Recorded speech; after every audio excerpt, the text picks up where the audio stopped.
नमस्कार मेरे प्यारे साथियों, आप सभी का स्वागत है हमारे इस YouTube चैनल GTM क्लासेस में। दोस्तों, आज की इस वीडियो में सब्जेक्ट मैथमेटिक्स का मॉडल पेपर आपके सामने मैं शानदार तरीके से प्रस्तुत करूंगा और इस वीडियो के माध्यम से आपको हम 30 ऑब्जेक्टिव प्रश्न बताएंगे जो कि आपके बोर्ड एग्जाम के लिए काफ़ी महत्वपूर्ण है। और 30 में से जो 15 प्रश्न होगा दोस्तों, आपका परीक्षा का पेपर में छप जाएगा, ये मेरा गारंटी है। और इस वीडियो का दोस्तों एक भी ऐसा प्रश्न नहीं होगा जो आपको समझ में नहीं आएगा। 30 का 30 प्रश्न आपका हम माइंड में सेट कर देंगे, ये मेरा वादा है दोस्तों आपसे, ठीक है। बस आप वीडियो को पूरी कंसंट्रेशन के साथ देखिएगा, ठीक है। चलिए अब हम वीडियो को स्टार्ट करते हैं। आपके सामने पहला प्रश्न, यदि 2sin² a - 1 = 0 हो तो a का मान ज्ञात करें। देखिए दोस्तों, इस प्रश्न को आपको किस तरह से सोल्व करना है। यहाँ पर दिया हुआ कि यदि 2sin² a - 1 = 0 हो तो a का मान ज्ञात करें। तो देखिए यहाँ पर हम पहले इसी तरह से लिख लेंगे 2sin² a, यहाँ पर इसी तरह से लिख लेंगे। अब देखिए दोस्तों, यहाँ पर जो -1 लिखा हुआ है, अगर जो बराबर के उस साइड इसको भेज देते हैं तो +1 हो जाएगा, यानी कि खाली 1 इधर रह जाएगा। अब देखिए आगे यहाँ से क्या करते हैं, यहाँ पर sin² a इसी तरह से लिख लेते हैं। और देखिए 2 यहाँ पर गुना में था तो बराबर के उस साइड अगर जिसको भेज देंगे तो क्या भागा में हो जाएगा, तो भागा में लिख लिए। अब आगे देखिए क्या करेंगे कि यहाँ पर sin² a लिखा हुआ था तो स्क्वायर बराबर के इस साइड था दोस्तों, बराबर के उस साइड अगर जो हम इसको भेज देंगे तो क्या वर्गमूल में हो जाएगा, यानी कि √1/2 हो जाएगा, ठीक है। अब देखिए आगे यहाँ से क्या करना है आपको, यहाँ पर sin a इसी तरह से हम लिख लेते हैं। अब देखिए यहाँ पर √1 लिखा हुआ है, यानी कि 1 का वर्गमूल क्या हो जाएगा, 1 ही हो जाएगा।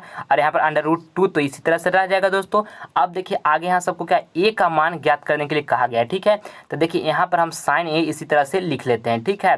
अब देखिए बराबर में 1/√2 लिखा हुआ है, तो साइन में कितना डिग्री का मान दोस्तों 1/√2 होता है, तो साइन 45 डिग्री का मान होता है। तो यहाँ पर हम साइन 45 डिग्री लिख लेंगे। क्यों यहाँ पर हम साइन 45 डिग्री लिखे दोस्तों, क्योंकि साइन 45 डिग्री का मान जो होता है 1/√2 होता है, तो इस तरह से हम लिख सकते हैं। अब देखिए यहाँ से साइन क्या हो जाएगा, कैंसिल हो जाएगा, यानी कि ए बराबर जो है हमारा बराबर में बच जाएगा, कितना बच जाएगा 45 डिग्री। और आपसे हम पूछा गया था क्या कि ए का मान ज्ञात कीजिए, तो ए का मान हम यहाँ से कितना ज्ञात कर लिए 45 डिग्री। तो ऑप्शन नंबर बी जो होगा हमारे यहाँ पर बिल्कुल राइट आंसर हो जाएगा।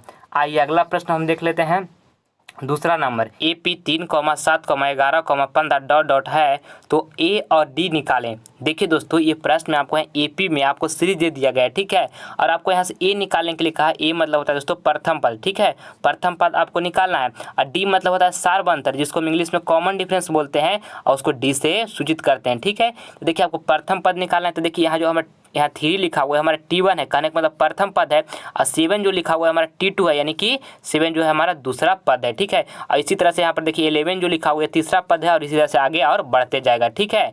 तो देखिए आपको यहाँ से प्रथम पद निकालने के लिए कहा था, तो प्रथम पद तो हमारा इसी तरह से पता चल रहा है कि 3 जो हमारा प्रथम पद है, तो A बराबर तो हमारा निकल गया यहाँ से कि 3 हो गया। अब आपको यहाँ निकालना है D, यानी कि आपको सार्वंतर निकालना है। तो सार्वंतर निकालने के लिए हमारा फॉर्मूला होता है दोस्तों, वो क्या होता है, दूसरा पद माइनस पहला पद होता है, ठीक है। और दूसरा पद माइनस पहला पद कर दीजिएगा तो आपको सार्वंतर निकल जाएगा, यानी कि कॉमन डिफरेंस निकल जाएगा, ठीक है। तो देखिए D बराबर निकालेंगे दूसरा पद, तो दूसरा पद कितना है 7 माइनस पहला पद, तो पहला पद कितना है 3 है।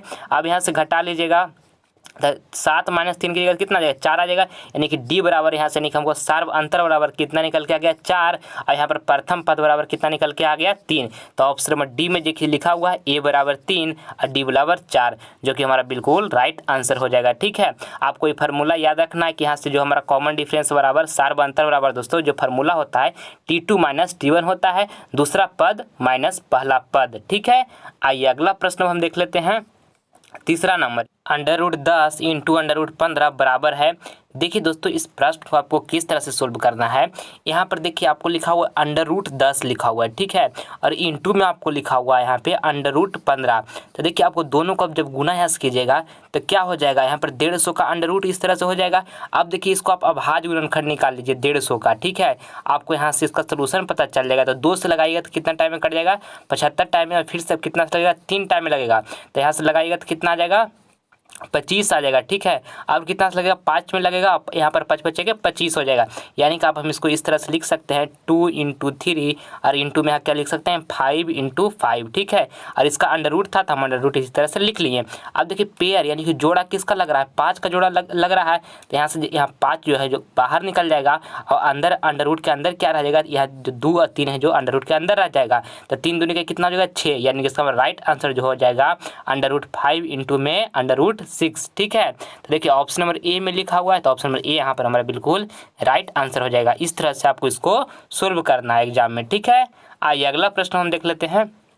चौथा नंबर, देखिए बाबू इसमें आपसे पूछा गया है कि आंकड़े, यहाँ पर आंकड़ा आपको दिया हुआ है और का परिसर निकालें। तो जब आपको परिसर निकालने के लिए कहेगा तो उसमें आपको करना क्या है कि उच्च सीमा माइनस निम्न सीमा कर देना है। ठीक है, तो देखिए उच्च सीमा इसमें सबसे कौन है, उच्च सीमा कहने का मतलब दोस्तों सबसे बड़ी संख्या कौन है, तो 7 है, और माइनस अब आपको देखना है निम्न सीमा मतलब सबसे छोटी संख्या, तो सबसे छोटी संख्या कौन है, 2 है, तो दोनों को आप घटा लीजिए यहाँ पे, तो घटाएगा 7 में से 2 जाएगा तो कितना बचेगा, 5 बचेगा। इसका right answer option number A हो जाएगा। ठीक है, आपको ये बात को याद रखना है, जब आपको एक आंकड़ा दे देगा और आपको परिसर निकालने के लिए कहेगा तो उच्च सीमा माइनस निम्न सीमा कर दीजिएगा, आपको आंसर आ जाएगा। ठीक है, आइए अगला प्रश्न हम देखते हैं। 5वां नंबर, किसी वृत्त के बाह्य बिंदु P से 2 स्पर्श रेखाएं PA और PB खींची गई, यदि PA बराबर 8 सेंटीमीटर हो तो PB की लंबाई होगी। दोस्तों ये प्रश्न आपके बोर्ड एग्जाम के लिए काफ़ी महत्वपूर्ण है। ठीक है, देखिए पहले आपको एक हम थ्योरम बता रहे हैं, उसको आपको याद रखना है। मान लीजिए हमारा ये कि हमारा सर्किल है और यहाँ सर्किल है, यहाँ पर हम एक पॉइंट मानते हैं कि यहाँ पर हमारा एक बिंदु है। ठीक है, और यहाँ से स्पर्श रेखा हम इस तरह से खींच लेते हैं प्यारा सा। ठीक है, एक स्पर्श रेखा हम यहाँ से इस तरह से खींच लेते हैं स्पर्श रेखा। ठीक है, और यहाँ पर जो ये दोनों स्पर्श रेखा जो होता है आपस में बराबर होता है। ये थ्योरम है, इसको आपको याद रखना है कि दोनों स्पर्श रेखा जो आपस में होगा ये क्या होगा, बराबर होगा। बस आपको ये याद हो गया, ये जो सलूशन है इस प्रश्न का आपका कंप्लीट हो गया। देखिए कैसे प्रश्न में पूछा गया है कि किसी वृत्त के बाह्य बिंदु P से 2 स्पर्श रेखाएं PA और यहाँ से PB खींची गई, यदि PA 8 सेंटीमीटर है तो PB की लंबाई होगी। तो पहले हम एक फिर से वृत्त बना लेते हैं। ये देखिए हमारा चमचमाता हुआ वृत्त बन गया दोस्तों। अब यहाँ से हमको कह रहा है कि बाह्य बिंदु P से, तो यहाँ बाह्य बिंदु हम P मान लेते हैं कि यहाँ पर हमारा बिंदु P है, कह रहा है कि इस पर स्पर्श रेखा PA खींचिए। तो अगर स्पर्श रेखा लीजिए, हम PA खींच लिए और यहाँ पर हमारा नाम क्या देने के लिए कह रहा है, A, तो दे देते हैं। अब दूसरा हम कह रहा है कि और PB खींची गई, अब PB यहाँ से स्पर्श रेखा खींचना है, तो यहाँ से हम स्पर्श रेखा इस तरह से अच्छा से खींचिए स्पर्श रेखा, ये हमारा स्पर्श रेखा इस तरह से खींच लिया और यहाँ पर हमारा नाम क्या दे देंगे, बी दे देंगे। ठीक है, क्योंकि दूसरा हमको क्या कहा गया है, PB, तो PB स्पर्श का खींच लिए। और यहाँ पर आप देखिए यहाँ पर PA बराबर 8 सेंटीमीटर दे दिया गया है, तो ये PA बराबर आपका कितना दे दिया गया है, 8 सेंटीमीटर दे दिया है। और अब से पूछा है कि PB की लंबाई होगी, तो लीजिए PB की लंबाई कितना हो जाएगा, आप खुद बता दीजिएगा, 8 सेंटीमीटर हो जाएगा। क्यों 8 सेंटीमीटर हो जाएगा, कि दोनों स्पर्श रेखा आपस में क्या होता है, बराबर होता है। अभी तो आपको हम थ्योरम बताएं ये वाला, तो इसका हमारा राइट आंसर क्या हो जाएगा, ऑप्शन नंबर बी जो होगा 8 सेंटीमीटर, बिल्कुल राइट आंसर हो जाएगा। ठीक है, आपको ये थ्योरम याद रखना है अच्छे तरीके से। ठीक है, आइए अगला प्रश्न हम देख लेते हैं। 6ठा नंबर, 2 बिंदुओं 2,3 और 4,1 के बीच की दूरी होगी। ये प्रश्न बाबू आपके बोर्ड एग्जाम के लिए ललन टॉप है। ठीक है, बहुत बार आपका एग्जाम में पूछा गया, एकदम बहुत बार गर्दा उड़ा दिया इसको पूछ के प्रश्न में बोर्ड एग्जाम में। ठीक है, देखिए कहा है कि 2 बिंदुओं यहाँ पर लिखा है, पहला बिंदु जो है 2,3 है, दूसरा बिंदु जो है 4,1 है कि बीच की दूरी होगी। ठीक है, जब आपको 2 गो बिंदु दे देगा बाबू और आपको कहेगा कि बीच की दूरी निकालिए, तो एक फार्मूला याद कर लीजिएगा, दूरी सूत्र बाबू हमारा एक फार्मूला होता है, x2 माइनस क्या होता है, x1 होता है, x2 माइनस x1 का होल स्क्वायर, अब प्लस में होता है y2 माइनस y1 का होल स्क्वायर। ठीक है, ये फार्मूला होता है, इसको आपको याद कर लेना है, इसका अंडर रूट होता है। ठीक है, ये आपको ध्यान में रखना है, x2 minus x1 whole square plus में y2 माइनस y1 का होल स्क्वायर का अंडर रूट। अब देखिए हमको x2 यहाँ पर रखना है, तो x2 हमारा बाबू इसमें कौन है, जो देखिए 4 लिखा हुआ है हमारा x2 है, तो यहाँ पर हम 4 लिख लेंगे। अब माइनस x1, तो x1 हमारा इसमें कौन है बाबू, देखिए 2 जो लिखा है हमारा x1 है, तो x1 यहाँ पर हम 2 लिख लिए। अब इसी तरह से हम स्क्वायर यहाँ पे चढ़ा दिए। अब यहाँ से प्लस लिख लेंगे, अब हमको y2 लिखना है बाबू, तो y2 देखिए 1 जो यहाँ लिखा हुआ है बाबू हमारा y2 है, तो y2 1 लिख लिए। अब हमको क्या y1 लिखना है, तो y1 जो है यहाँ पे 3 जो लिखा हुआ है हमारा क्या है, y1 है, तो यहाँ पर हम -3 इस तरह से लिख लिए और होल स्क्वायर था तो होल स्क्वायर हम चढ़ा देंगे। अब अंडर रूट भी था तो अंडर रूट भी लीजिए, चढ़ा देते हैं। अब आगे क्या करना है, तो यहाँ पे 4 में से घटाई के 2 गो, तो कितना बचेगा, 2 ही ना बचेगा, और होल स्क्वायर इसी तरह से लिख दिए। अब प्लस यहाँ 1 -3 की जगह तो -2 होगा बाबू, ठीक है, थोड़ा अच्छा से कीजिएगा। और यहाँ पर स्क्वायर था तो इसी तरह हम चढ़ा दिए, और अंडर रूट था तो अंडर रूट भी चढ़ा देते हैं। अब आगे यहाँ से क्या कीजिएगा, 2 का स्क्वायर था, 2 दूनी के 4 हो जाएगा, और यहाँ पर प्लस लिख लेंगे। अब देखिए -2 का स्क्वायर करना है, तो ये सब बात को एकदम ध्यान रखिएगा, पूरी बेसिक से अच्छे तरीके से समझिए, ठीक है।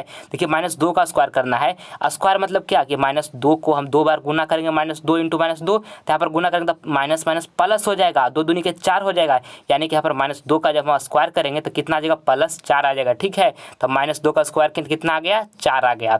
अब यहाँ पर जिस तरह से अंडर रूट चढ़ा हुआ था, अंडर रूट चढ़ा दिए। अब यहाँ से बराबर में कितना √8 हो जाएगा, तो √8 लिख लिए। अब देखिए इसको आगे यहाँ थोड़ा सा कीजिएगा, तो देखिए इसको आप इस तरह से लिख सकते हैं, 4 × 2 इस तरह से करके 4 × 2 लिख सकते हैं। अब इसी को बाबू थोड़ा सा और इसको मॉडिफाई कीजिएगा, तो 2 का हमारा यहाँ जो 4 का जो वर्गमूल होता है कितना होता है, 2 होता है, तो उसका वर्गमूल निकल गया और यहाँ पर √2 इसी तरह से रह गया, यानी कि हमारा इसका राइट आंसर जो आया 2 × में √2 आया। तो ऑप्शन नंबर बी में यहाँ पे लिखा हुआ है, जो कि हमारा बिल्कुल राइट आंसर हो जाएगा, ठीक है। आपको इस तरह से समझ के एकदम बनाना है बोर्ड एग्जाम में। आइए अगला प्रश्न हम देख लेते हैं। 7वां नंबर, गोला के संपूर्ण पृष्ठ का क्षेत्रफल निम्न में से कौन होगा अगर त्रिज्या r हो। बाबू ये प्रश्न में आपसे पूछा गया है कि गोला के संपूर्ण पृष्ठ का क्षेत्रफल निम्न में से कौन होगा अगर त्रिज्या r हो। तो याद रखिएगा कि गोला के हमारे संपूर्ण पृष्ठ का क्षेत्रफल होता है बाबू, वो 4πr² होता है, ठीक है। ऑप्शन नंबर सी जो होगा हमारा पर बिल्कुल राइट आंसर हो जाएगा। गोला का संपूर्ण पृष्ठ का क्षेत्रफल 4πr² होता है, ठीक है। और जब आपको इस एग्जाम में पूछे कि गोला के आयतन क्या होता है, तो गोला का आयतन जो होता है 4/3πr³, ये भी आपको साथ में याद रखना है, ठीक है। आइए अगला प्रश्न हम देख लेते हैं। 8 नंबर, निम्न में कौन अलग है। बाबू इसमें आपको बताना है ना कि चारों ऑप्शन में से कौन जो है निम्न में अलग है। देखिए ऑप्शन ए में लिखा हुआ है 3/5, ये एक हमारा परिमेय संख्या है, ठीक है। ऑप्शन बी में लिखा हुआ है √16/4, तो देखिए यहाँ पर 16 का वर्गमूल कीजिएगा तो कितना हो जाएगा 4, और 2 का वर्गमूल कीजिएगा तो कितना, 4 का वर्गमूल बाबू सॉरी 4 का वर्गमूल कीजिएगा कितना 2 हो जाएगा, और इसको यहाँ से काट लीजिएगा तो कितना हो जाएगा 2 हो जाएगा, यानी कि 2 टाइम में कटेगा तो 2 ही ना बचेगा। तो हमारा 2 जो भी है ये हमारा क्या है, परिमेय संख्या है। ऑप्शन में सी में देखिए लिखा हुआ √2 और बाई में लिखा हुआ 5, तो ये हमारा अपरिमेय संख्या है, ठीक है। तो हमारा ऑप्शन में सी में अपरिमेय था। और डी को देखते हैं, तो डी में लिखा है √25/9, तो देखिए 25 का वर्गमूल तो कितना 5 हो जाएगा, और 9 का वर्गमूल कितना हो जाएगा 3, तो 5/3 जो भी है ये हमारा एक परिमेय संख्या है, ठीक है।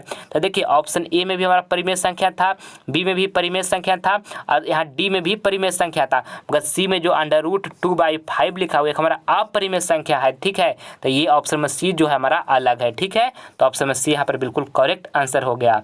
आइए अगला प्रश्न हम देख लेते हैं। 9 नंबर, इसमें पूछा है कि cos π/3 का मान होगा। देखिए बाबू इसको सोल्व आपको किस तरह से करना है। देखिए पाई का जो मान होता है डिग्री में वो कितना होता है, तो 180 डिग्री होता है, ये आपको याद कर लेना है अगर जो आपको याद नहीं है तो, ठीक है। कि पाई का जो हमारा डिग्री में मान होता है वो कितना होता है 180 डिग्री। और यहाँ पर देखिए π/3 लिखा हुआ है, तो π/3 पाई का हमारा मान कितना होता है डिग्री में 180, अब बटा में कितना है 3, तो यहाँ से कटाएगा तो 3 6 18, यहाँ 6 टाइम में कटेगा, यानी कि हमको यहाँ पर कितना आ गया π/3 को चेंज किए तो हमारा 60 डिग्री आ गया। तो बस यहाँ पर आप इस तरह से लिख लीजिए, कॉस यहाँ पे लिख लीजिए, और π/3 की जगह पर हम कितना डिग्री यहाँ पर 60 डिग्री लिख देंगे, क्योंकि हम अभी निकाल के लाए। कॉस 60 डिग्री का हमारा वैल्यू कितना होता है, तो 1/2 होता है कॉस 60 डिग्री का वैल्यू, ठीक है। तो ऑप्शन नंबर ए यहाँ पर जो होगा हमारा बिल्कुल राइट आंसर हो जाएगा, ऑप्शन नंबर ए। इस तरह से आपको समझ के बनाना है। आइए अगला प्रश्न हम देख लेते हैं। 10 नंबर, इसमें पूछा गया है कि √5 एक संख्या है। देखिए बाबू पहले समझ लीजिएगा कि हम परिमेय संख्या किसको कहते हैं, तो जिसको p/q के रूप में लिख सकते हैं उससे हम परिमेय संख्या कहते हैं, ठीक है। और जिसको p/q के रूप में नहीं लिख सकते हैं उससे हम अपरिमेय संख्या कहते हैं। तो √5 एक संख्या है, तो ऑप्शन ए में लिखा है परिमेय, बी में लिखा है अपरिमेय, सी में लिखा है पूर्णांक, और डी में लिखा है प्राकृत। तो देखिए √5 जो है दोस्तों इसको हम p/q के रूप में नहीं लिख सकते, तो हमारा कौन संख्या हो जाएगा, अपरिमेय संख्या हो जाएगा। तो ऑप्शन नंबर है जो बी होगा हमारा बिल्कुल राइट आंसर हो जाएगा। और अगर जो आपको एग्जाम में पूछ दिया बाबू कि 5 कौन सी संख्या है, तो 5 जो है हमारा ये परिमेय संख्या है, ठीक है, क्योंकि हम इसको p/q के रूप में लिख सकते हैं। ये सब सारा पॉइंट्स को आपको माइंड में हमेशा रखना है, ठीक है। देखिए 11 नंबर प्रश्न जो है आपके बोर्ड एग्जाम के लिए काफ़ी महत्वपूर्ण है, पूछा है ना बाबू, इसमें लिखा है 8 सेंटीमीटर भुजा वाले वर्ग का क्षेत्रफल ज्ञात करें।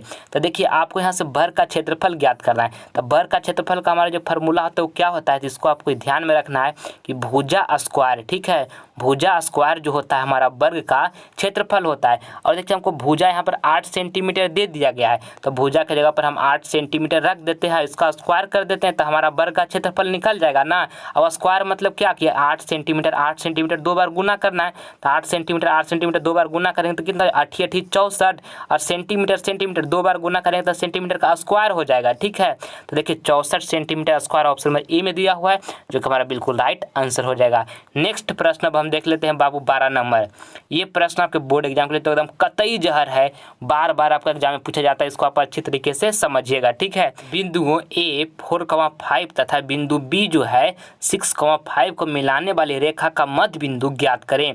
बाबू ये प्रश्न आपको मध्य बिंदु ज्ञात करना है। ठीक है, देखिए मध्य बिंदु बराबर जो हमारा फार्मूला होता है वो क्या होता है, तो x1 प्लस में होता है x2 और बटा में क्या होता है 2 होता है। ठीक है, और कॉमा यहाँ होता है y1 और प्लस में जो होता है y2 होता है और बटा में कितना होता है 2 होता है। ठीक है, अब देखिए आपको साइड में जो बता रहे हैं जिसको आप ध्यान दीजिएगा कि x1 जो हमारा इसमें बाबू ये 4 जो लिखा हुआ हमारा x1 है, तो x1 को हम पहले लिख लेते हैं कि 4 है।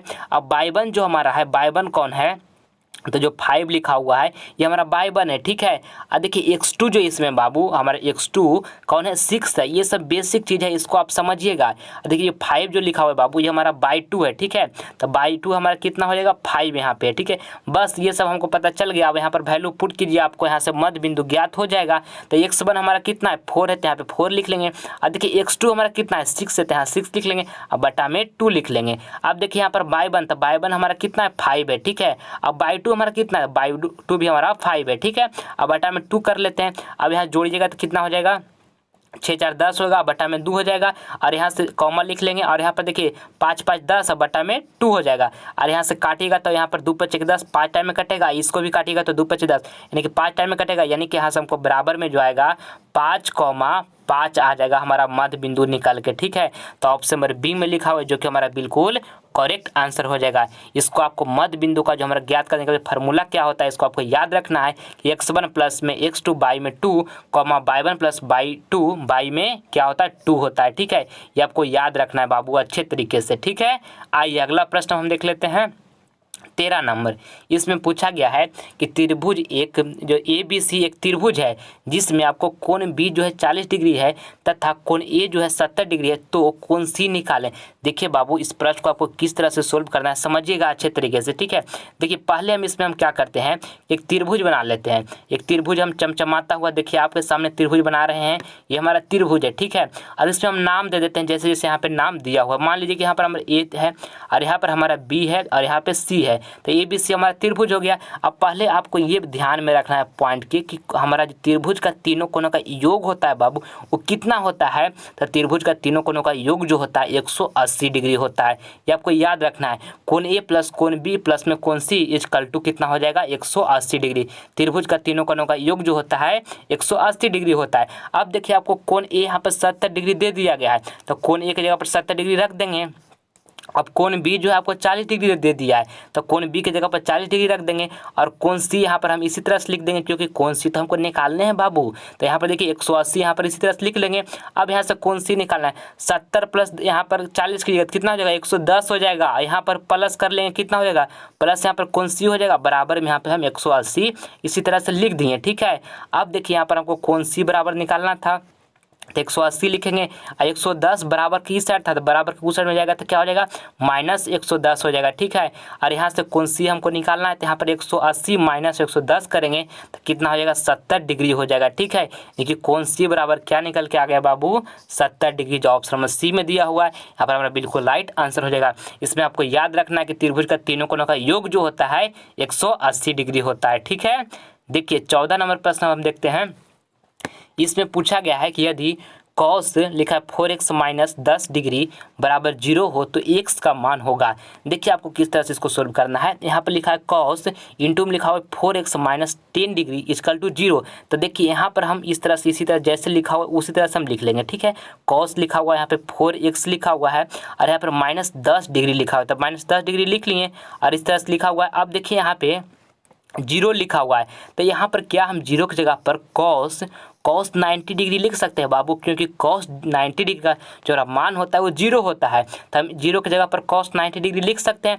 अब देखिए cos से cos यहाँ कटा लेंगे, अब बच गया हमारे यहाँ क्या बच गया 4x माइनस 10 डिग्री, और यहाँ पर बराबर में कितना बच गया 90 डिग्री। तो लीजिए अब तो आप बना दीजिएगा। अब यहाँ से 4x यहाँ से लिख लेंगे, अब माइनस 10 जो था इसको उस साइड फेंक देंगे तो कितना हो जाएगा 90 डिग्री था पहले से, और वहाँ उधर माइनस में था तो बराबर की साइड में क्या हो जाएगा प्लस 10 डिग्री हो जाएगा। बताइए होगा कि नहीं। अब यहाँ से 4x इसी तरह से लिख लेंगे, अब इसको जोड़ लीजिए तो 90 प्लस 10 की जगह तो कितना हो जाएगा 100 डिग्री हो जाएगा। ठीक है, अब x बराबर यहाँ से निकाल लीजिए, तो x वहाँ से जो 4 था गुना में बराबर के उस साइड से इस साइड ले लेंगे तो क्या भागा में हो जाएगा, और यहाँ से कटा लीजिएगा तो यहाँ पर कटेगा तो कितना 25 चौके 100 हो जाएगा। यानी कि x बराबर जो हमको निकल गया बाबू, x बराबर जो निकल के आया वो कितना डिग्री आ गया 25 डिग्री आ गया। अब देखिए प्रश्न में आपको क्या पूछा गया था कि x का मान है तो कितना x का मान है 25 डिग्री है। ठीक है, ऑप्शन नंबर बी यहाँ पर बिल्कुल राइट आंसर हो जाएगा। आइए अगला प्रश्न हम देख लेते हैं। 15 नंबर प्रश्न जो है बाबू आपके बोर्ड एग्जाम के लिए काफ़ी महत्वपूर्ण है। ठीक है, देखिए आपको सोल्व कैसे करना है। लिखा है 50x = 10 हो तो 10 माइनस x बराबर होगा। तो देखिए यहाँ से हम इस तरह 50 जो है x के साथ में क्या गुना में है, तो अगर जो बराबर के उस साइड इसको हम भेज देते हैं 50 को तो क्या भागा में हो जाएगा, तो बराबर की इस साइड इसको ले लाए थे यहाँ पे भागा में हो जाएगा। अब देखिए 0 से 0 कैंसिल हो जाएगा तो x बराबर यहाँ से हमको क्या निकल जाएगा 1/5 निकल जाएगा। अब देखिए यहाँ पर लिखा हुआ है 10 माइनस x, तो इसको अब हम यहाँ पर x यहाँ पर रख देंगे तो हमको बराबर निकल जाएगा। यही तो हमको निकालना है, तो 10 लिख लिया माइनस x बराबर हम कितना निकल के लाएँ 1/5 निकल के लाएँ। अब यहाँ से इसको निकाल लीजिए, एलसीएम लीजिएगा तो 5 हो जाएगा, और यहाँ पर कितना हो जाएगा बाबू 50 हो जाएगा, यहाँ पर माइनस 1 हो जाएगा। अब यहाँ से बराबर करेंगे तो 50 माइनस 1 की जगह कितना हो जाएगा 49 हो जाएगा, और बट्टा में 5 हो जाएगा। यानी कि 49/5 हमको यहाँ से निकल के आ गया 10 माइनस x बराबर। ठीक है, तो ऑप्शन नंबर ए में यहाँ पर लिखा 49/5 जो कि हमारा बिल्कुल राइट आंसर हो जाएगा ऑप्शन नंबर ए। आइए अगला प्रश्न हम देख लेते हैं। 16 नंबर ये प्रश्न बाबू बहुत इंपॉर्टेंट है, इसको आप अच्छी तरीके से समझिएगा। आपको पूरी बेसिक तरीके से हम सरल भाषा में हम आपको समझाएंगे। ठीक है, देखिए पहले एक फार्मूला होता है, इसको आपको याद करना होगा।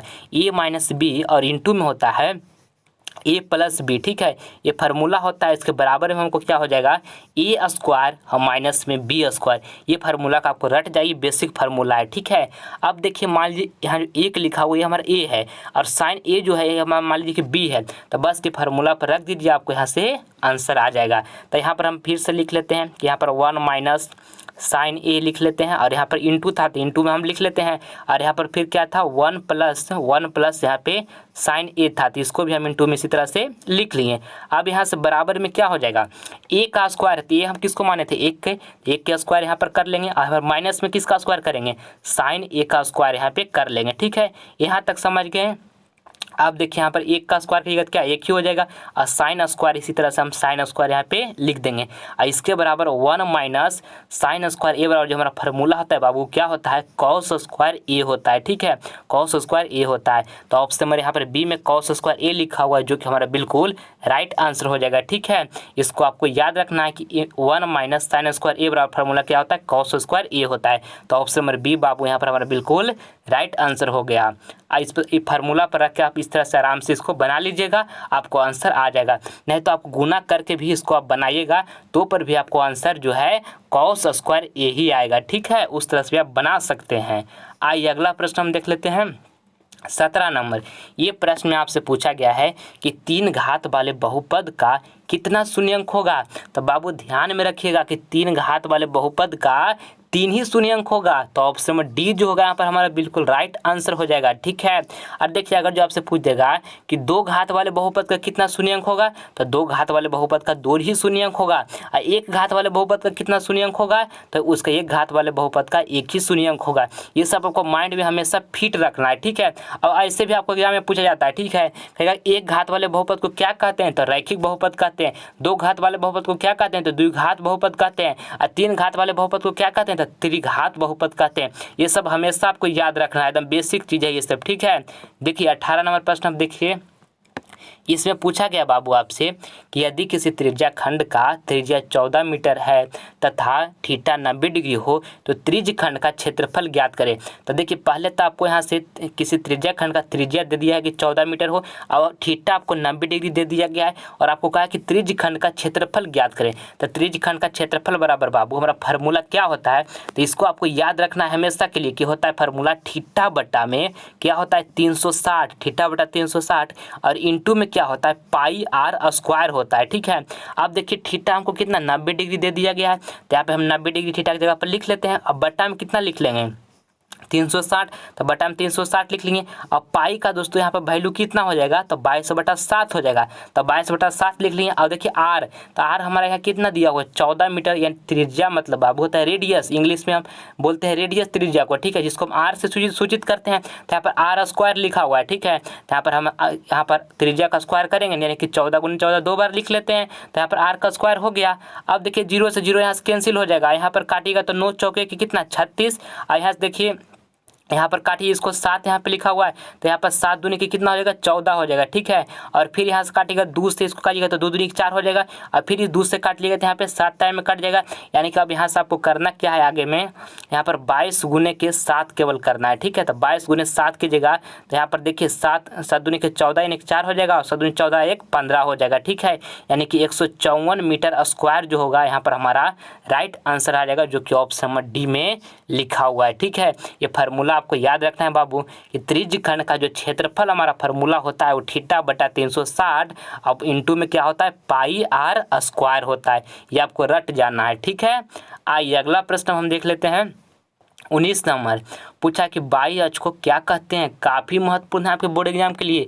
ऑप्शन ए में लिखा हुआ है भुज, और बी में लिखा है कोटि, और सी में लिखा है मूल बिंदु, और डी में लिखा है कोई नहीं। तो बताइए कि बाई अक्ष को क्या कहते हैं, तो कोटि कहते हैं। ठीक है, ऑप्शन नंबर बी जो होगा बाबू यहाँ पर बिल्कुल राइट आंसर हो जाएगा। ठीक है, और देखिए अगर जो आपसे पूछ देगा कि हम एक्स अक्ष को क्या कहते हैं, तो एक्स अक्ष को भुज कहते हैं। ठीक है, और मूल बिंदु का जो हमारा निर्देशांक होता है वो कितना होता है, तो ये भी साथ में याद रखिएगा कि 0,0 जो होता है मूल बिंदु का निर्देशांक होता है। ठीक है, ये सब आपको माइंड में हमेशा रखना है। आइए अगला प्रश्न हम देखते हैं। 20 नंबर इसमें बाबू आपसे पूछा गया है कि किसी घटना का प्रायिकता नहीं होता है। तो देखिए पहले आपको जो प्रायिकता मान होता है वो हम आपको बता देते हैं। ठीक है, प्रोबेबिलिटी ऑफ इवेंट यहाँ पे लिखेंगे और इस तरह से हम यहाँ पे लिख लेंगे, इसको समझिएगा। ठीक है, कि जो प्रोबेबिलिटी ऑफ इवेंट होता है घटना होने का घटना नहीं होने का जो मान होता है क्या होता है कि 0 से बड़ा होगा और क्या 0 के बराबर भी हो सकता है, और 1 से छोटा होगा या तो 1 के बराबर होगा प्रोबेबिलिटी ऑफ इवेंट। ठीक है, तो देखिए ऑप्शन ए में लिखा वो 1। अब आपको प्रश्न में क्या पूछा गया है कि किस घटना का प्रायिकता का मान जो है नहीं होता है, तो देखिए 1 लिखा हो तो 1 तो हमारा होवे करता है, तो ये हमारा नहीं होगा। और देखिए ऑप्शन में सी में यहाँ पे लिखा हुआ है 15%। देखिए यहाँ पर परसेंट कहने का मतलब जो परसेंट को हटाइएगा ना बाबू तो नीचे में कितना 100 आ जाता है। ठीक है, और इसको आगे आओ कीजिएगा तो 0 पॉइंट आपको कितना आ जाएगा 15 आ जाएगा। ठीक है, तो ये भी हमारा तो प्रायिकता मान होवे करेगा, क्योंकि ये तो हमारा 0 से क्या है ये बड़ा है, तो ये तो हमारा होवे करेगा। ऑप्शन नंबर डी में देख लिखा 1/2, तो 1/2 को यहाँ पर दशमलव में चेंज कीजिएगा तो यहाँ पर 0.5 आ जाएगा। तो ये भी जो हमारा है क्या 0 से बड़ा है, तो ये भी तो होवे करेगा। और आपको क्वेश्चन में पूछा गया कि किस घटना का प्रायिकता मान नहीं होता है, तो -10 जो है बाबू ये हमारा प्रायिकता का मान नहीं होता है। ठीक है, माइनस में प्रायिकता का मान नहीं होता है, तो ऑप्शन हमारे यहाँ जो बी होगा हमारा बिल्कुल करेक्ट आंसर हो जाएगा। आइए अगला प्रश्न हम देख लेते हैं। 21 नंबर इसमें पूछा है कि यदि 5 sin a = 8 cos a हो तो cot a का मान निकालें। देखिए बाबू आपको इसको किस तरह से सोल्व करना है। ठीक है, पहले का आपको हम फार्मूला बताते हैं, इसको आपको याद रखना है। देखिए cos a, ठीक है, cos से अब बटा में क्या होता है sin a, cos से अब बटा में sin a = बराबर फार्मूला जो हमारा होता है वो cot a होता है। ठीक है, इसको आपको नहीं याद है जिसको आप याद कर लीजिएगा। अब देखिए आते हैं प्रश्न में, यहाँ से लिखा हुआ है 5 sin a = में लिखा हुआ है यहाँ पे 8 cos a। ठीक है, तो देखिए यहाँ सब हम इसको क्या करेंगे, यहाँ पर लिख लेते हैं 5 sin a। ठीक है, 5 sin a एक बार लिख लेते हैं। अब बराबर में हमको क्या लिखा हुआ था बाबू, यहाँ पर लिखा हुआ 8 कॉस से लिखा हुआ है, ठीक है, 8 कॉस से बराबर में लिखा हुआ है। अब यहाँ से आगे हम क्या करेंगे कि देखिए यहाँ से हम ये जो हमारा साइन ए लिखा हुआ है इसको हम उस बराबर के उस साइड भेज देते हैं, तो यहाँ पर 8 हो जाएगा और यहाँ पर कॉस ए हो जाएगा, और साइन ए बराबर के इस साइड में क्या गुना में था तो बराबर के इस साइड में आके क्या में हो जाएगा, भागा में, तो यहाँ पर भागा में हम साइन ए लिख देते हैं, ठीक है। अब देखिए आगे क्या करेंगे, जो 8 इस गुना में है बराबर के इस साइड इसको भेज देंगे, तो यहाँ पर क्या हो जाएगा 5/8 हो जाएगा, और इधर बराबर में हमको क्या बच जाएगा, यहाँ से कॉस ए बचेगा, कॉस ए, अब बटा में यहाँ पर क्या बचेगा, साइन ए बचेगा, ठीक है। यहाँ तक समझ गए। अब बाबू देखिए यहाँ से हमको क्या निकल के आएगा, 5/8 आया निकल के, अब बराबर में यहाँ पर क्या था, कॉस ए था, और बटा में यहाँ पर क्या था, साइन ए था, ठीक है। और आपको फार्मूला भी बताएं कि कॉस ए अब बटा में साइन ए इक्वल टू क्या होता है, कॉट ए होता है। तो यहाँ पर देखिए बाबू 5/8 लिख लिए, और यहाँ पर कॉस ए अब बटा में साइन ए इक्वल टू हम क्या लिख सकते हैं, कॉट ए लिख सकते हैं। आपसे प्रश्न में क्या पूछा गया था कि कॉट ए का मान निकालें, तो कॉट ए का मान हमारा यहाँ से कितना गया, 5/8, जो कि ऑप्शन नंबर ए में लिखा हुआ है, यहाँ पर बिल्कुल राइट आंसर हो जाएगा, ठीक है। पूरे बेसिक्स इसको समझाएं बाबू, आई होप आप इसको समझ गए होंगे, ठीक है। देखिए अब 22 नंबर प्रश्न देखते हैं। इसमें पूछा गया है कि a is equal to b into q plus r में यदि b बराबर 25 लिखा हुआ है और q बराबर 12, r बराबर 13, तो a इजकल टू 62। यहाँ से आपको a का मान निकालना है, ठीक है। और आपको b दे दिया है, q भी दे दिया है, r दिया है, तो बहुत सिंपल है, निकलने जाएगा। देखिए a बराबर यहाँ लिख लिया, अब b हमारा कितना है, 25 है, तो b हमको दिया होगा पहले क्या है उसको पहले लिख लेते हैं। a बराबर दिया हुआ है b इंटू क्यू प्लस में r दिया हुआ है, ठीक है। अब हमको a यहाँ से निकालना है, तो b हमारा कितना दिया 25, तो यहाँ 25 लिख लीजिए। और देखिए q कितना 12 दिया हो, तो यहाँ पर इंटू में 12 लिख लेंगे, और यहाँ से प्लस में कितना दिया हुआ है, प्लस में r दिया होते, r हमारा कितना था यहाँ पे 13 था, तो इसको हटा के आप यहाँ पे 13 लिख लीजिए, ठीक है। यहाँ पर कुछ नहीं कटा हुआ है, ठीक है। अब देखिए यहाँ पर a बराबर हमको निकालना है, तो 25 × 12 की जगह बाबू तो कितना हो जाएगा, 25 × 12 की जगह तो 300 हो जाएगा, ठीक है। अब प्लस में यहाँ पे क्या हो जाएगा, 13 हो जाएगा केवल, ठीक है। तो a बराबर आप यहाँ से निकाल लीजिएगा, तो 103 + 13 की जगह तो कितना हो जाएगा, 313 हो जाएगा। यानी कि आपसे प्रश्न में क्या पूछा गया था कि आपका a इजकल टू भाट, तो एक a इजकल टू हम कितना आ गया, 313 आ गया, ठीक है। और यहाँ पे कुछ नहीं है, इसको आप ध्यान में रखिएगा। तो ऑप्शन में सी जो होगा यहाँ पर हमारा बिल्कुल राइट आंसर हो गया बाबू, ठीक है। आपको कुछ करना नहीं था, यहाँ पर a इजकल टू दिया हुआ था और सबका b का भी वैल्यू दिया था, q का भी, और r का यहाँ से a के निकालना, तो a का हम यहाँ से निकाल दिए, ठीक है। अब देखिए यहाँ 23 नंबर प्रश्न, इसमें पूछा गया है 3 + √3 माइनस में √3 निम्न में से कौन सी संख्या है। तो देखिए बाबू यहाँ से आपको 3 लिखा हुआ है, प्लस में यहाँ पर √3 लिखा हुआ है, और माइनस में √3 लिखा हुआ है। तब यहाँ देखिए माइनस √3 या प्लस √3 दोनों कैंसिल हो जाएगा, तो केवल आपको 3 यहाँ से बचेगा। तो आपको 3 कौन सी संख्या ये आपको बताना है। ऑप्शन ए में लिखा है अपरिमेय संख्या, बी में लिखा है परिमेय संख्या, सी में लिखा है दोनों, और डी में लिखा है इनमें से कोई नहीं। तो 3 जो हमारा एक परिमेय संख्या है, क्योंकि हम 3 को बाबू p/q के रूप में लिख सकते हैं, ठीक है। तो 3 हमारा कैसी संख्या हो जाएगा, परिमेय संख्या। तो ऑप्शन नंबर है जो हमारा बी होगा बिल्कुल करेक्ट आंसर हो जाएगा। आइए अगला प्रश्न हम देख लेते हैं, 24 नंबर। ये प्रश्न आपके बोर्ड एग्जाम के लिए काफ़ी महत्वपूर्ण है। आपका बोर्ड एग्जाम में ऐसा प्रश्न पूछा जाता है, पूछा है कि 100 का अभाज्य गुणनखंड क्या होगा। तो देखिए अभाज्य गुणनखंड किस तरह से निकालेंगे बाबू, यहाँ 100 लिख लिए और इसको यहाँ से लगाते हैं, कितना टाइम में, 2 टाइम में लगाएंगे, तो यहाँ पर 50 आ जाएगा। फिर से अब कितना से लगाएंगे, फिर से हम 2 से लगाते हैं, तो यहाँ पर 25 आ जाएगा। अब कितना से लगेगा, 5 से लगेगा, तो 5 से लगाएंगे तो 5 × 5 = 25 हो जाएगा, ठीक है। अब देखिए यहाँ से करेंगे 2 × 2 × 5 × 5, इतना कर लेंगे। अब देखिए इसको हम क्या लिख सकते हैं, इसको हम बराबर में इस तरह से करके लिख सकते हैं कि 2 के पावर 2 होगा, और यहाँ पर इंटू में 5 के पावर कितना हो जाएगा, 2 हो जाएगा। यही तो हमारा अभाज्य गुणनखंड हो गया। तो ऑप्शन ए में लिखा है 2 के पावर 2 और 5 के पावर 2। ऑप्शन नंबर ए जो होगा हमारा बिल्कुल राइट आंसर हो जाएगा। कोई आपको यहाँ पर संख्या दे देगा और अभाज्य गुणनखंड निकालने के लिए कहेगा, तो इस तरह से आप बनाइए, आपको कभी गलत नहीं होगा, ठीक है। आइए बाबू अगला प्रश्न हम देखते हैं। एक मोटिवेशन मैं आपके लिए बोलना चाहूँगा, अगर बाबू आज आपको कोई वक्त देखकर ठुकरा दिया है तो खुद से कह दीजिए कि आज जो मेरा वक्त देखकर मुझे ठुकराया है, एक ऐसा दिन लाऊंगा कि उसे मुझसे मिलना पड़ेगा मेरा वक्त लेकर। इतना मेहनत कीजिए बाबू, इतना मेहनत कीजिए कि आज जो इंसान आपको बात नहीं करता है आपसे, उसे आपसे मिलने के लिए सोचना पड़े, ठीक है। इसलिए दिन रात मेहनत कीजिए, अपना जीवन का 1 मिनट भी समय को आप वेस्ट नहीं कीजिए, हर पल को इंटरेस्टिंग बनाइए, ठीक है। देखिए आप 25 नंबर प्रश्न देखिए, इसमें पूछा गया है कि 2 संख्याओं a और 18 का लसा 36 तथा मसा 2 है तो ए का मान है। देखिए इस प्रश्न को आपको किस तरह से बनाना है। एक फॉर्मूला होता है पहली संख्या और गुणे में होता है दूसरी संख्या, ठीक है। और बराबर में इसका होता है लसा, ठीक है। बराबर में क्या होता है लसा, और यहाँ पर लसा लिख लेते हैं पहले, और लसा गुणे में होता है जो क्या होता है गुणे में मसा होता है, ठीक है। यहाँ पे गुना लिखा हुआ है, गुना में क्या होता है मसा, ठीक है। तो इस तरह से हम लिख लेंगे। फार्मूला का आपको याद रखना है, आपके बोर्ड एग्जाम के लिए काफ़ी महत्वपूर्ण है। और देखिए दो संख्या में पहला संख्या जो हमारा ए दिया हुआ है, ठीक है, तो पहला संख्या की जगह पर हम ए लिख लेते हैं। और दूसरा संख्या जो हमारा मान लेते हैं कि दूसरा संख्या हमारा 18 है, तो दूसरा संख्या की जगह पर 18 लिख लेते हैं। और देखिए लसा हमारा 36 दिया हुआ है, तो लसा 36 लिख लेते हैं। अब मसा कितना दिया हुआ है 2, तो मसा हम 2 लिख लेते हैं। अब आपको यहाँ से ए नहीं निकाल लीजिएगा, आराम से निकाल लीजिएगा। 36 गुने के यहाँ पर कितना 2 लिख लेंगे। और देखिए 18 बराबर के इस साइड में क्या गुना में था, तो बराबर के उस साइड में भेजेंगे तो भागा में हो जाएगा। यहाँ से कटाइएगा तो 18 दूनी 36 2 टाइम में कट जाएगा। और ए बराबर यहाँ से निकालेगा तो 2 दूनी के 4, यानी कि ए बराबर आपको यहाँ से कितना आ गया 4। तो हमारा ऑप्शन नंबर ए में देखिए ए लिखा हुआ है 2, और ए ये वाला राइट नहीं होगा बाबू, सॉरी, हमारा ए बराबर 4 ना यहाँ से निकल के आया है। तो देखिए सी में 4 लिखा हुआ है, तो ऑप्शन नंबर सी जो होगा हमारे यहाँ पर बिल्कुल राइट आंसर हो जाएगा, ऑप्शन नंबर सी। आइए अगला प्रश्न हम देख लेते हैं। 26 नंबर, 6 सेंटीमीटर त्रिज्या वाले अर्धवृत्त का कुल परिमिति होगी। देखिए बाबू ये प्रश्न आपके बोर्ड एग्जाम के लिए काफ़ी महत्वपूर्ण है। पूरे बेसिक समय इसको आपको समझाने का प्रयास करते हैं। देखिए पूछा है कि 6 सेंटीमीटर त्रिज्या वाले अर्धवृत्त की कुल परिमिति होगी। ध्यान से इसको समझिएगा आप केवल, ठीक है। देखिए पहले वृत्त का जो हमारा परिधि होता है, क्या वृत्त हमारा इस तरह से होता है, और देखिए वृत्त का हमारा जो परिधि होता है वो क्या होता है 2πr होता है, ठीक है।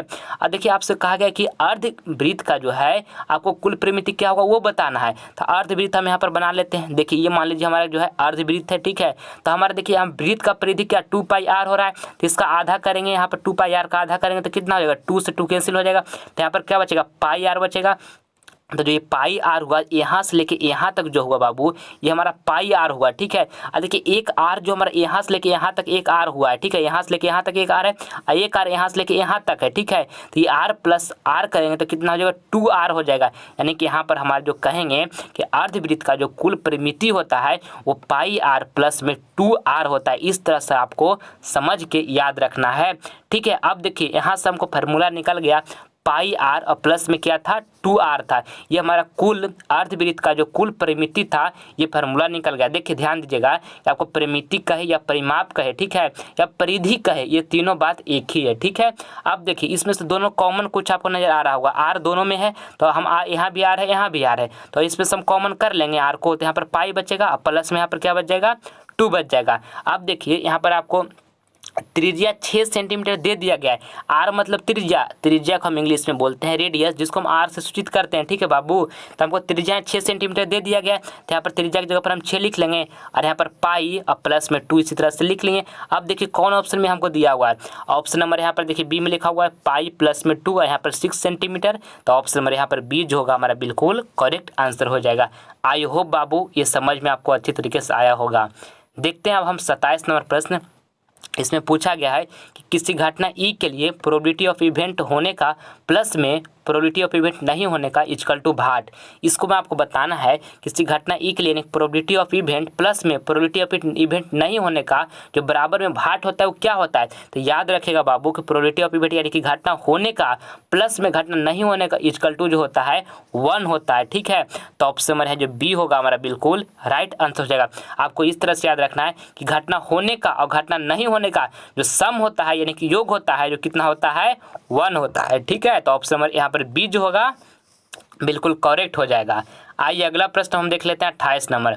इसमें पूछा है कि बिंदु 4, -3 किस चतुर्थांश में होगा। तो देखिए पहले आप चतुर्थांश समझ लीजिए बाबू, ठीक है। जो फर्स्ट क्वाड्रेंट में हमारा होता है उसमें क्या होता है प्लस कॉमा प्लस होता है, ठीक है। और सेकेंड क्वाड्रेंट पे जो होता है उसमें हमारा क्या होता है माइनस कॉमा प्लस होता है, ठीक है। अब देखिए थर्ड में जो होता है बाबू थर्ड क्वाड्रेंट में उसमें क्या होता है माइनस कॉमा माइनस होता है। अब फोर्थ में जो होता है उसमें क्या होता है प्लस कॉमा माइनस होता है। इसको आपको याद कर लेना है, बहुत महत्वपूर्ण है आपके बोर्ड एग्जाम के लिए, ठीक है। और देखिए पहले में लिखा है +4 और फिर कॉमा देख लिखा है -3, तो कौन सा चतुर्थांश में जा रहा है फोर्थ में जा रहा है प्लस कॉमा माइनस फोर्थ में, तो ऑप्शन में है डी जो होगा चतुर्थ जो कि हमारा बिल्कुल राइट आंसर हो जाएगा। आइए अगला प्रश्न हम देख लेते हैं 29 नंबर, ये प्रश्न अच्छी तरीके से इसको समझिएगा।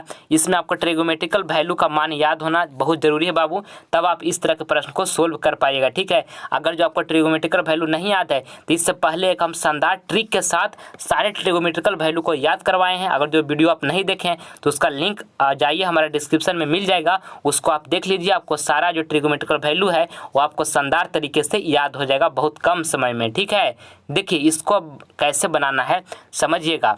आपको बताना है कि cos 60 डिग्री का मान कितना होता है, तो cos 60 डिग्री का मान जो होता है 1/2 होता है। अब यहाँ से इंटू है तो यहाँ पे इंटू लिख लेंगे। अब cos 30 डिग्री का मान कितना होता है, तो √3/2 होता है। ठीक है, यहाँ पे माइनस है तो माइनस लिख लेंगे। अब cos 60 डिग्री का मान कितना होता है, तो √3/2 होता है, यहाँ पे इंटू लिख लेंगे। और यहाँ देखिए sin 30 डिग्री का मान कितना होता है, तो 1/2 होता है, तो 1/2 लिख लेंगे। अब आगे यहाँ से कीजिए, तो यहाँ से गुना कीजिएगा तो √3 हो जाएगा, और 2 दूनी 4 हो जाएगा नीचे में, और फिर माइनस लिख लेंगे। यहाँ पर √3 हो जाएगा, और यहाँ 2 दूनी 4, यहाँ पर भी 4 हो जाएगा। अब देखिए बाबू यहाँ से कीजिएगा, लिखा हुआ √3/4 माइनस √3/4, तो बराबर दोनों को घटाइएगा तो कितना आ जाएगा, 0 आ जाएगा। तो ऑप्शन में सी में देखिए 0 दिया, जो कि हमारा बिल्कुल करेक्ट ऑप्शन नंबर सी हो जाएगा। ठीक है, आइए अगला प्रश्न हम देख लेते हैं। 30 नंबर, ये हमारा लास्ट प्रश्न है इस वीडियो का। इसमें आपसे पूछा गया है कि बिंदु x, y की दूरी मूल बिंदु से होगी। देखिए बाबू, जब आपको एक बिंदु दे देगा और दूरी आपको मूल बिंदु से जब पूछेगा तो एक फार्मूला होता है, इसको आप याद कर लीजिएगा कि x² + y² का अंडर रूट होता है। ठीक है, तो ऑप्शन नंबर देखिए बी में लिखा हुआ x² + y² का अंडर रूट है। ठीक है, तो ऑप्शन नंबर यहाँ पर बी जो होगा हमारा बिल्कुल राइट आंसर हो जाएगा। आइए अगला प्रश्न हम देखते हैं। ये आपका HW का प्रश्न है। ठीक है, आपको होमवर्क में ये प्रश्न दिया जा रहा है, इसका जवाब जो है आपको कमेंट बॉक्स में देना है कि चारों ऑप्शन में से कौन ऑप्शन बिल्कुल करेक्ट होगा। पूछा गया कि बिंदु -4,5 किस चतुर्थांश में होगा, तो इसका जवाब आपको जो अच्छा लग रहा है, इसमें राइट लग रहा है, उसका जवाब हमारे कमेंट बॉक्स में जरूर दीजिएगा, आपका हम रिप्लाई जरूर देंगे। ठीक है, मैं उम्मीद करता हूं बाबू कि वीडियो आपको इंटरेस्टिंग लगा होगा, तो प्लीज़ आपसे लाइक करें, अपने दोस्तों में शेयर करें, और आप हमारे चैनल पर नए हैं तो आप इसे सब्सक्राइब कर लें ताकि आने वाला वीडियो का नोटिफिकेशन सबसे पहले आपको मिले। ठीक है, जय हिंद, जय भारत।